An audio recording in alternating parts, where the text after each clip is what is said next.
Bharat 180 news కి స్వాగతం. Doctor BR Ambedkar Konaseema జిల్లా సెకినేటిపల్లి మండలం అంతర్వేదిలో మత్స్యకారులకు 1500 కిలోల భారీ టేకు చేప చిక్కింది. పశ్చిమ గోదావరి జిల్లా వేములదేవికి చెందిన వెంకటేశ్వర్లు బోటుపై కాకినాడకు చెందిన మత్స్యకారులు అంతర్వేది సముద్ర తీరంలో చేపల వేటకు వెళ్లారు. అక్కడ ఈ భారీ టేకు చేప చిక్కగా 30 మంది జాలర్లు తాళ్లతో లాగేందుకు ప్రయత్నించినా ఫలితం లేకపోయింది. క్రేన్ సహాయంతో ఈ చేపను బయటకు తీసి కాకినాడకు తరలించారు.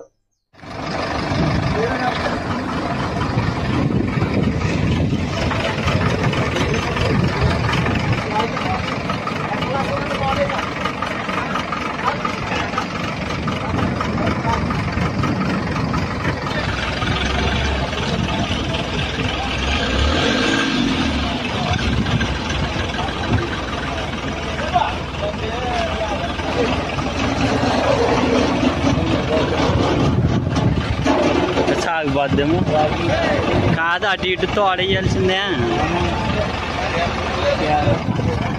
రెక్కలు పైకి పైకి వచ్చింది, కిందకి వచ్చింది.